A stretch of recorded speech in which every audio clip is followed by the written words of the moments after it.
Hello दोस्तों, हाजिर हूं मैं फिर आज आपके लिए लेकर आए हैं बिहार की टॉप बड़ी बड़ी खबरें। दोस्तों, वीडियो स्टार्ट करने से पहले आपसे एक रिक्वेस्ट है, अगर आप नए आए इस चैनल पर तो चैनल को सब्सक्राइब करके बेल आइकन को भी प्रेस कर दीजिए और साथ में वीडियो को लाइक कीजिए, अपने दोस्तों के साथ शेयर भी कीजिए। तो चलिए दोस्तों, स्टार्ट करते हैं आज का न्यूज़। बिहार के रैयती जमीन मालिकों से जुड़ी एक बड़ी खबर सामने आ रही है। अब जमीन का नक्शा ऑनलाइन बुकिंग के माध्यम से घर बैठे मंगवाया जा सकता है। इससे पहले नक्शा लेने में इच्छुक व्यक्तियों के पसीने छूट जाते थे, जिससे आधे व्यक्ति उबकर छोड़ देते थे। जी हां, राज्य में अब सर्वे और चकबंदी के नक्शा की होम डिलीवरी होगी। जल्द ही डाक के जरिए लोगों को घरों तक नक्शा पहुंचाने लगेगा। नक्शा लेने वाले नक्शा की फीस के साथ साथ डाक का खर्च भी देना होगा। नई व्यवस्था के लागू होने के बाद नक्शा के लिए सर्वे ऑफिस का चक्कर लगाने की जरूरत नहीं होगी। ऑनलाइन आवेदन और फीस जमा करके लोग घर बैठे नक्शा मंगवा सकेंगे। बिहार में उद्योग धंधों पर कई बंदिशों से छूट मिलने की संभावना नजर आ रही है। दरअसल बिहार में लागू श्रम कानून की बंदिशों से कल कारखानों एवं मैन्युफैक्चरिंग इकाइयों को जल्द ही राहत मिलने की उम्मीद नजर आ रही है। प्रदेश में लागू श्रम अधिनियम में से ज्यादातर केंद्रीय अधिनियम हैं। श्रम संसाधन मंत्री विजय कुमार सिन्हा ने बताया कि हम कानूनों में सुधार पर विचार कर रहे हैं। ऐसा होता तो उद्योगों में काम के घंटों बढ़ाया जा सकेगा, साथ ही उद्योग अन्य सुविधाजनक बदलाव भी कर सकते हैं। आरजेडी ने बिहार लौट रहे प्रवासी मजदूरों को विशेष ख्याल रखने का निर्णय लिया है। आरजेडी के प्रदेश अध्यक्ष जगदानंद सिंह ने पार्टी कार्यकर्ताओं को निर्देश जारी करते हुए कहा कि बिहार लौटने वाले तमाम मजदूर भाइयों का फूल देकर स्वागत करेंगे और बिहार सरकार के द्वारा चलाए जा रहे तमाम क्वारंटाइन सेंटरों पर उनकी सुविधा का ख्याल रखेंगे। नजर बनाए रखेंगे कि कहीं उन्हें खाने पीने की परेशानी तो नहीं है। आरजेडी प्रदेश अध्यक्ष जगदानंद सिंह ने कहा कि आरजेडी के तमाम नेता और कार्यकर्ता सोशल डिस्टेंसिंग का पालन करते हुए अपने नजदीकी के उस स्टेशन पर उनके स्वागत के लिए मुस्तैद रहें जहां बिहार लौटने वाले ट्रेन आ रही है।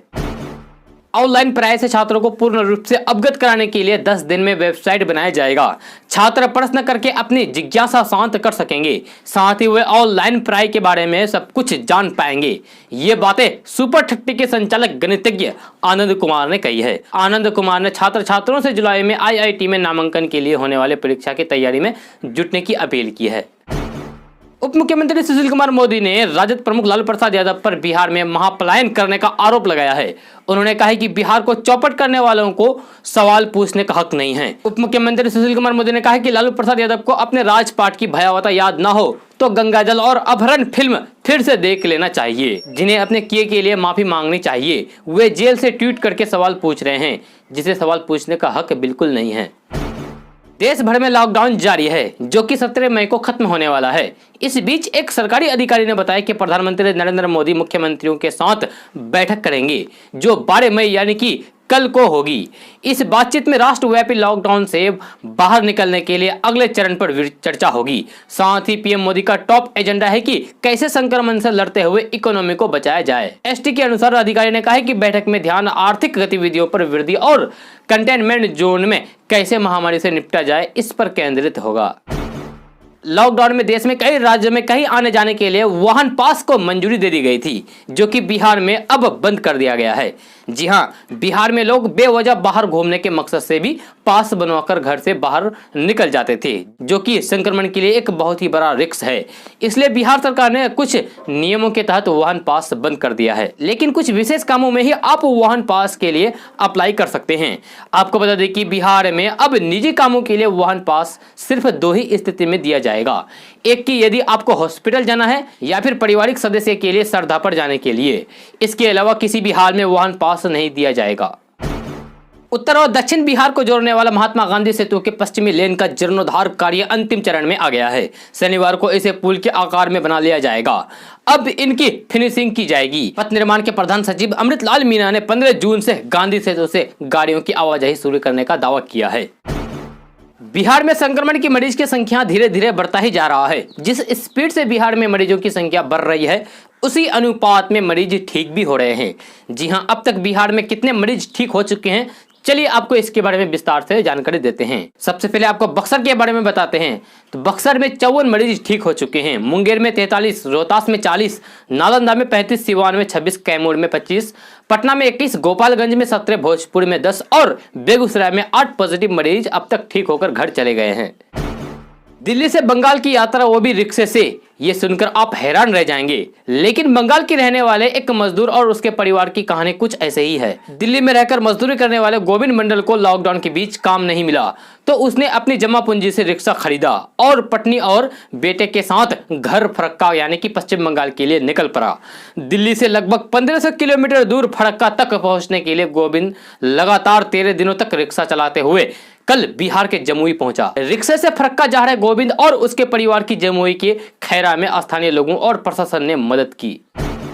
बिहार के 1,24,00,000 राशन कार्डधारियों के खाते में सरकार ने 1,000 का भुगतान कर दिया है। मुख्यमंत्री नीतीश कुमार ने शेष यानी कि बचे हुए राशन कार्डधारियों को भी जल्द ही राशि देने को कहा गया है। दूसरी ओर लॉकडाउन के दौरान रोजगार के लिए राज्य में 1.5 करोड़ कार्य दिवस सृजित अभी तक किए गए हैं, जिसे और बढ़ाने का निर्देश मुख्यमंत्री नीतीश कुमार ने दिया है ताकि अधिक से अधिक लोगों को रोजगार मिल सके। सूचना एवं जनसंपर्क विभाग के सचिव अनुपम कुमार ने शनिवार को प्रेस कॉन्फ्रेंस में ये जानकारी दी है। उन्होंने कहा कि दूसरे राज्यों में फंसे 19,51,000 बिहार के लोगों के खातों में भी मुख्यमंत्री नीतीश कुमार सहायता राशि के रूप में 1,000 रुपए भेज दिए हैं। संक्रमण के संकट के लिए बनाए गए पीएम केयर्स फंड पर कांग्रेस पार्टी के पूर्व अध्यक्ष राहुल गांधी ने सवाल उठाया है। राहुल गांधी ने कहा है कि पीएम केयर्स फंड में बहुत पैसा आया है, जिसकी ऑडिट होनी चाहिए, यानी कि लोगों को बता देना चाहिए। कांग्रेस नेता राहुल गांधी ने प्रधानमंत्री नरेंद्र मोदी से आग्रह किया है कि वह संक्रमण के संकट से निपटने के मकसद से बने पीएम केयर्स फंड का ऑडिट सुनिश्चित करें। राहुल गांधी ने ट्वीट किया है, जिसमें उन्होंने लिखा है कि पीएम केयर्स फंड को सार्वजनिक क्षेत्र के उपक्रमों और रेलवे जैसे बड़े सरकारी उपक्रमों से काफी पैसा मिला है। यह महत्वपूर्ण है कि प्रधानमंत्री सुनिश्चित करें कि इस फंड का ऑडिट हो और पैसे लेने और खर्च करने का रिकॉर्ड जनता को समक्ष उपलब्ध हो। लॉकडाउन के 1.5 महीने पूरे होने के बाद बाहर रह रहे मजदूरों पर मुसीबतों का पहाड़ टूट पड़ा है। न कंपनियों में कोई काम है और न ही मजदूरी। जमा पूंजी भी खत्म होने के बाद वापस घर लौटना ही एकमात्र रास्ता दिखाई पड़ रहा है। ऐसे में लॉकडाउन की इस स्थिति में मजदूरों का पलायन लगातार जारी है। बिहार के छपरा में भी पलायन की एक ऐसी ही तस्वीर सामने आई है, जहाँ काम कर रहे कोलकाता के 6 मजदूर साइकिल से ही वापस अपने घर यानी कि कोलकाता के लिए निकल पड़े हैं। कोलकाता के सुदूर गाँव के रहने वाले 6 मजदूर छपरा में टेंट हाउस में काम करते थे। शादी ब्याह वाले लगन के मौसम में मजदूरों को अच्छी खासी आमदनी हो जाती थी। लॉकडाउन के कारण सब काम धंधा बंद होने के कारण अब घर जाने के अलावा कोई भी चारा नहीं बचा है। अंत में टेंट हाउस के मालिक शशि सिंह ने सभी 6 मजदूरों को नई साइकिल खरीद कर दी और कहा कि इसी से अपने घर वापस लौट जाओ। मजदूर अशोक हलदार ने बताया कि मालिक ने कुछ पैसे भी दिए ताकि रास्ते में कोई भी दिक्कत ना हो। प्रवासी मजदूर समेत बाहर से आए लोगों के लिए बनाए गए क्वारंटाइन सेंटर से खाने की शिकायतें लगातार मिलती रहती है, लेकिन हम आपको बता रहे हैं कि बिहार के एक ऐसे सेंटर की कहानी जहां का मेन्यू अब खुद वहां के रहने वाले लोग तय कर रहे हैं। जी हां, मामला खगड़िया जिले से जुड़ा हुआ है, जहां के डीएम ने जांच करके अधिकार वहां के रहने वाले लोगों को दिया है। खगड़िया जिले के मानसी प्रखंड के एकनिया गांव में बने क्वारंटाइन सेंटर का खगड़िया के डीएम आलोक रंजन घोष पदाधिकारियों के साथ निरीक्षण किया। इस दौरान क्वारंटाइन सेंटर में प्रवासियों के लिए बने खाना को चक्कर डीएम ने खाने की गुणवत्ता की जांच की। डीएम ने सभी प्रवासियों से बात की है। इस दौरान प्रवासियों ने डीएम से कहा कि वे रोज दाल भात सब्जी खाते खाते उब चुके हैं, जिसके बाद डीएम ने बिरयानी खिलाने की इजाजत दे दी है। कैद है मीडिया, जनता है विवश, बैठे धरना पर मनाए काला दिवस। जी हां, बिहार में विपक्षी राष्ट्रीय लोक समता पार्टी यानी कि आरएलएसपी का नया नारा यही है। इसी नारे को आगे करके आरएलएसपी अध्यक्ष उपेंद्र कुशवाहा समेत पार्टी के सभी नेता एक दिन के धरने पर हैं। पार्टी के नेताओं ने मुंह पर पट्टी बांधकर सुबह 10 बजे से 12 बजे तक यानी कि 2 घंटे तक कल अपना विरोध जताया है। पार्टी का विरोध बिहार सरकार की तरफ से मीडिया को क्वारंटाइन सेंटर में जाने पर रोक लगाए जाने को लेकर है। पार्टी नेताओं का कहना है कि सरकार की नाकामियों के विरोध और लोकतंत्र की रक्षा के लिए आरएलएसपी काला दिवस मना रही है। देश की राजधानी दिल्ली से उत्तर प्रदेश और बिहार के प्रवासी मजदूरों का पलायन लगातार जारी है। जो ट्रेन से नहीं जा पा रहे हैं वह पैदल ही सैकड़ों किलोमीटर दूर अपने गृह जिलों के लिए निकल पड़े हैं। वहीं उन्हें गाजियाबाद में रोक लिया गया है और वापस दिल्ली के शेल्टर होम में भेजा जा रहा है।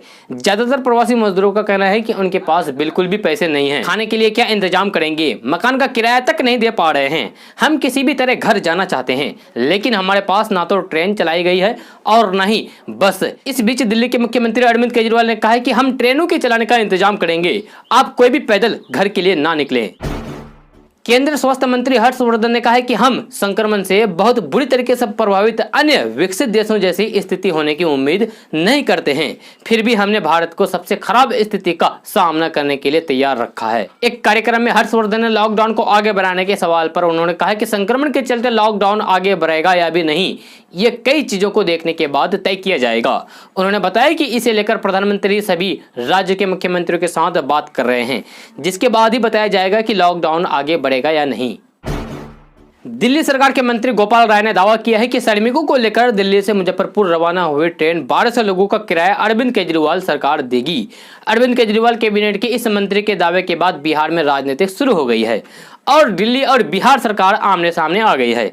इस बीच इस सियासी आग में घी डालने का काम कर रहे नेता प्रतिपक्ष तेजस्वी यादव का वो ट्वीट जिसमें उन्होंने बिहार सरकार को नकारा और दिल्ली सरकार की पुरजोर प्रशंसा की। तेजस्वी यादव ने अपने ट्विटर में लिखा है कि दिल्ली सरकार को तहे दिल से शुक्रिया, हमने मजदूर भाइयों को बिहार ले जाने के लिए 50 ट्रेन उपलब्ध कराने का वादा किया था।